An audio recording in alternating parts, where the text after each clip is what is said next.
আল্লাহর নবীর এক সাহাবীর ঘটনা, খুব সংক্ষিপ্ত করে যেহেতু কথা বলবো। আল্লাহর নবীর এক সাহাবী ছিলেন, কালো চেহারাও কুৎসিত, দেখতে তেমন ভালো লাগতো না। সাহাবী মসজিদে নববীর আশপাশে মাটির সাথে মিশে থাকতেন, মাটিতে পড়ে থাকতেন। এমতো অবস্থায় রসুল পাশ দিয়ে গেলে ওই সাহাবীর নাম ছিল জুলাইবিব। নাম কি? জুলাইবিব। নামটা মনে রাখবেন। আমার কাছে বাচ্চাদের নাম জিজ্ঞেস করলে, ছেলে বাচ্চার, যে কি নাম রাখবো হুজুর, নতুন সন্তান হয়েছে, আমি বলি রাখেন জুলাইবিব। সাহাবী জুলাইবিব রাদিয়াল্লাহু আনহু মসজিদে নববীর আশপাশে পড়ে থাকতেন, ঘুমাতেন, মাটিতে পড়ে থাকতেন। তাকে কেউ তেমন মূল্যায়ন করতো না, পাত্তা দিত না। রাসূলুল্লাহ সাল্লাল্লাহু আলাইহি সাল্লাম বলতেন, ইয়া জুলাইবিব, তুমি কি বিয়ে করবে না? কথা শুনতেছেন আপনারা? কথা বলিয়েন না, খুব অল্প সময়। এই যে হাতাহাতি করতে করতে এই মোবাইলের ক্যামেরার অ্যাঙ্গেল ঘুরাইতে ঘুরাইতে কথা কিন্তু শেষ হয়ে যাবে। আপনি আসছেন প্রোগ্রামে, কথা শুনেন, মোবাইলের ক্যামেরার অ্যাঙ্গেল ঘুরাইতে ঘুরাইতে সময় নষ্ট করিয়েন না, পরে নিজেও শুনতে পারবেন না। জুলাইবিব রাদিয়াল্লাহু আনহু আল্লাহর নবীর সাহাবী। আল্লাহ রাসূল বলেন, জুলাইবিব, তুমি কি বিয়ে করবে না? জুলাইবিব রাদিয়াল্লাহু আনহু উত্তর দেন না। আবার আরেকদিন, হে জুলাইবিব, তুমি কি বিয়েটা করবে না? তৃতীয় দিন যখন রাসূলুল্লাহ সাল্লাল্লাহু আলাইহি সাল্লাম বললেন, জুলাইবিব, তুমি কি বিয়ে করবে না? হযরত জুলাইবিব রাদিয়াল্লাহু আনহু রাসূলুল্লাহ সাল্লাল্লাহু আলাইহি সাল্লামকে বললেন, ইয়া রাসূলুল্লাহ, আমার চেহারা কালো, দেখতে কুৎসিত, আমার কাছে টাকা নাই, বাড়ি নাই, গাড়ি নাই, কিছুই নাই। মক্কা এই কি বলে এই অঞ্চলের মধ্যে সবচাইতে গরিব মানুষ আমি, অসহায় মানুষ আমি, আমার কাছে কে বিয়ে দিবে বলেন? আল্লাহর নবী সাল্লাল্লাহু আলাইহি ওয়াসাল্লাম জুলাইবিব রাদিয়াল্লাহু আনহুকে বললেন, হে জুলাইবিব, ওই যে বাড়িতে যাও, আনসারী সাহাবীর বাড়িতে গিয়া তুমি তাদেরকে বলবা, আমি রাসূলুল্লাহ সাল্লাল্লাহু আলাইহি ওয়াসাল্লামের পয়গাম নিয়ে এসেছি, আমার কাছে আপনাদের কন্যাকে বিয়ে দেন। হযরত জুলাইবিব রাদিয়াল্লাহু আনহু যখন এ কথা বললেন, আনসারী সাহাবী এবং তার স্ত্রী চেহারার দিকে তাকাইতে থাকলেন। মানুষ স্বাভাবিকভাবে প্রথম দেখায় যেমনিভাবে মানুষকে দেখে, দেখতে লাগলেন, কানাঘুষা করতে লাগলেন, আই হাই, এই ছেলে কে, যার কোনো চেহারা নাই, যার পরনে কোনো তেমন কোনো ভালো কাপড় নাই, অথচ আমরা এই অঞ্চলের মদিনার সবচাইতে সম্ভ্রান্ত পরিবার, আমাদের ঘরে আসছে বিয়ে করতে। এমন কানাঘুষা ওই মেয়েটার কানে ঘরে পৌঁছে গেল। মেয়েটা ভিতর থেকে আওয়াজ দিল, হে আমার পিতা, হে আমার মা, শুনে রাখুন, জুলাইবিবকে আমার চিনবার টাইম নাই, দেখবার টাইম নাই। জুলাইবিব যাই হোক, আপনারা কি ভুলে গেছেন সরদারে দো আলম মুহাম্মদ আরবি আমার বিয়ের প্রস্তাব পাঠিয়েছেন? আমি জুলাইবিবকে দেখব না, আমি ওই জুলাইবিবের কাছে বিয়ে বসবো। আমি কথা শেষ করি। জুলাইবিব রাদিয়াল্লাহু আনহুকে যখন বিয়ের প্রস্তাব গ্রহণ করে ফেললো, অ্যাকসেপ্ট করে ফেললো, বিয়েটা হয়ে গেল। সুবহানাল্লাহি ওয়া বিহামদিহি। জুলাইবিব রাদিয়াল্লাহু আনহু বিয়ে করার পর প্রথম রাত প্রত্যেকটা নারীর জীবনে, প্রত্যেকটা যুবকের জীবনে, প্রত্যেকটা যুবতীর জীবনের সবচাইতে ইম্পর্টেন্ট, গুরুত্বপূর্ণ একটা রাত, সবচাইতে বেশি আনন্দ উপভোগ করার রাত। সেই রাতেও জুলাইবিব রাদিয়াল্লাহু আনহু যখন ঢুকলেন স্ত্রীর ঘরে, ঠিক সেই মুহূর্তে ডাক আসলো রাসূলুল্লাহ সাল্লাল্লাহু আলাইহি সাল্লামের পক্ষ থেকে, হাইয়া আলাল জিহাদ, হাইয়া আলাল জিহাদ। হযরত জুলাইবিব তার সুন্দর স্ত্রী, আরেকটা কথা ভুলে গেছি, জুলাইবিব রাদিয়াল্লাহু আনহু যেই কন্যার সাথে বিয়ে হয়েছিল, সেই কন্যা ছিল তৎকালীন মদিনার সবচাইতে বেশি সুন্দরী মেয়ে।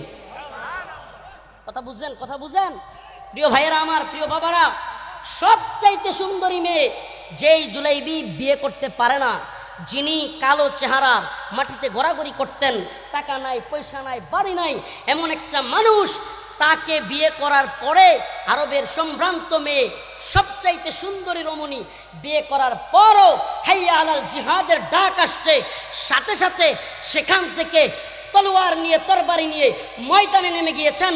শুধু নেমে যান নাই, আল্লাহর নবীর সেই সাহাবী প্রথম রাতেই আল্লাহর নবীর সেই সাহাবী শাহাদাতের পেয়ালায় পান করেছেন।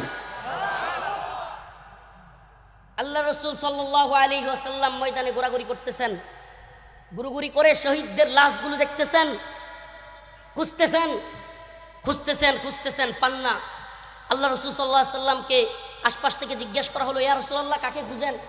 বলতে লাগলেন আমার ভাই জুলাইবিবকে খুঁজতেছি।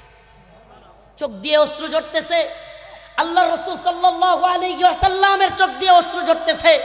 ও মুসলমান, ঘটনাটা বলার উদ্দেশ্য হলো এই, আজ আমরা এবং এই ভূখণ্ডে আমাদের অবস্থান খুবই নড়বড়ে। যে যত কথাই বলুক, বাস্তবতা হলো আমাদের পায়ের নিচের মাটি খুব দুর্বল। আর এই দুর্বলতার পিছনে সবচাইতে বড় যে কারণ, এটা আমি মনে করি, সেটা হলো আমরা শাহাদাতের তামান্না ভুলে গিয়েছি। যে জাতি শাহাদাতের তামান্না ভুলে যায়, সে জাতি বিজয়ী হতে পারে না। এবং যে জাতি উম্মার শ্রেষ্ঠ সন্তান উলামায়ে কেরামকে রক্ষা করতে পারে না, তারাও কখনো সাকসেস হতে পারে না। আমি আপনাদের কাছে প্রশ্ন রাখতে চাই, ও ব্রাহ্মণবাড়িয়ার মুসলমানেরা, যুবকরা, প্রিয় ভাইয়েরা, উলামায়ে কেরামকে রক্ষা করা, দ্বীন রক্ষা করার জন্যই তাদেরকে রক্ষা করা। আমি প্রশ্ন করতে চাই, উলামায়ে কেরাম বিহীন ইসলাম চান আপনারা? আরে ওই বাতিলরা, দুশ্মনরা দলাদলি করে, বিভিন্নভাবে ডিভাইড অ্যান্ড রোল প্লে করে, আমাদের মধ্যে ফারাক করে, আমাদের মধ্যে ভাঙন সৃষ্টি করে, যেভাবেই হোক উলামায়ে কেরামকে বিতর্কিত করে এই সমাজে, এই রাষ্ট্রে, এই বিশ্বে উলামায়ে কেরামবিহীন সমাজ রাষ্ট্র প্রতিষ্ঠা করতে চায়। ফাসলুদ্দিন আনি দাওলা, রাষ্ট্র থেকে তো ধর্মকে ওরা আলাদা করেছেই, অনেক আগেই করে ফেলেছে। ফাসলুদ্দিন আনি দাওলা শেষ, এখন এরা চাচ্ছে ফাসলুল আওয়াম আনিল উলামা, উলামায়ে কেরাম হতে, আলেমদের থেকে জাতিকে কিভাবে বিচ্ছিন্ন করা যায় এই চেষ্টা ওরা করতেছে। সুস্পষ্ট বলে দিতে চাই, সুস্পষ্ট কথা, আমরা আবারও বলছি, হযরত জুলাইবিব চলে গিয়েছেন, কিন্তু বিবারিয়ার যুবকেরা আরো হাজারো জুলাইবিব হতে প্রস্তুত।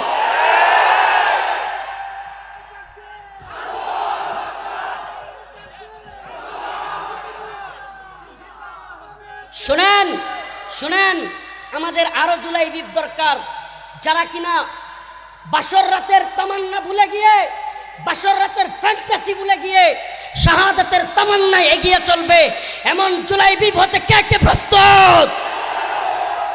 আল্লাহ তাআলা সবাইকে জুলাইবিব রাদিয়াল্লাহু আনহুর মতো শাহাদাত হিসেবে কবুল করেন। আরো জোরে বলেন আমিন। বলতেছিলাম, এই শাহাদাতের তামান্না আমরা ভুলে গিয়েছি, শাহাদাতের তামান্না হারিয়ে ফেলেছি।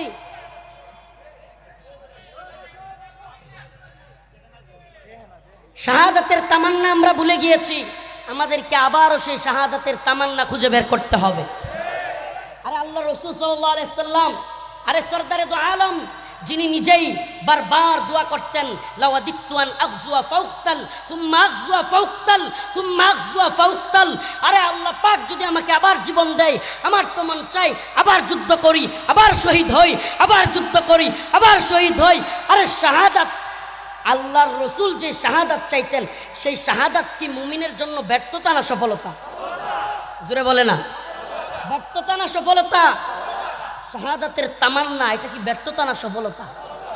যারা মনে করে আমাদের শহীদ ভাইদের জীবন বৃথা গিয়েছে, তাদেরকে বলতে চাই, হে জাহান্নামী কুকুরের দল, শুনে রাখো, আমাদের শহীদ ভাইরা জান্নাতে, আর যারা তাদেরকে হত্যা করেছে তারা যাবে জাহান্নামে। আরে মুমিনের ব্যাপারে তো রাসূলুল্লাহ সাল্লাল্লাহু আলাইহি ওয়াসাল্লাম বলেছেন, মুমিনের দুইটা দিক দেখে আমি অবাক হই। মুমিন যখন কষ্টের মধ্যে পড়ে যায়, তখন সবর করে, আল্লাহ প্রতিদান দেন, আর যখন নিয়ামত পায়, শুকরিয়া আদায় করে, তখন আল্লাহ প্রতিদান দেয়। আমাদের ব্যর্থতা বলতে কোনো কথা নাই। ওই প্রাচীর ভেঙে দিতে হবে, বাতিলদের সমস্ত প্রাচীর, সমস্ত বাধা ডিঙিয়ে এই ভূখণ্ডে ইসলাম প্রতিষ্ঠা করতে হবে। আমরা দলমত বুঝি না, এই সমস্ত তথাকথিত রাজনীতি বুঝি না, আমরা দলমত পাতের ঊর্ধ্বে উঠে দিন প্রতিষ্ঠার সংগ্রামে নিজেদেরকে নিয়োজিত করতে চাই। মুফতি আমিন রহমতুল্লাহি আলাইহির তামান্না, শাইখুল হাদিস রহমতুল্লাহি আলাইহির তামান্না, উলামায়ে হক নূর হোসেন কাসিমি রহমতুল্লাহি আলাইহির তামান্না, এই ভূখণ্ডে ইসলাম প্রতিষ্ঠা ইনশাআল্লাহ সুম্মা ইনশাআল্লাহ। হয়তো তারা দেখে যাইতে পারেন নাই, হয়তো আমরাও দেখে যাইতে পারবো না। আরে আমাদের লাশ হয়তো ডাস্টবিনে পড়ে থাকবে, আমাদেরকে হয়তো হত্যা করা হবে, গুম করা হবে, ফাঁসিতে ঝুলানো হবে, কিন্তু ইনশাআল্লাহ সুম্মা ইনশাআল্লাহ এই ভূখণ্ডে দিন প্রতিষ্ঠিত হবেই হবে।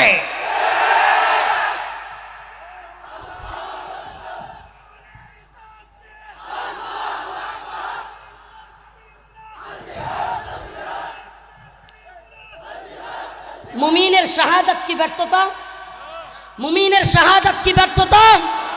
মুমিনের শাহাদাত ব্যর্থতা হতে পারে না। আমাদের সফলতা ব্যর্থতা দুনিয়াতে না।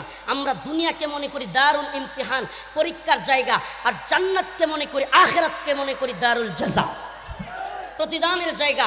আমাদের লাশ ডাস্টবিনে পড়ে থাকলেও আমরা সেটাকে ব্যর্থতা মনে করি না। আমাদের লাশ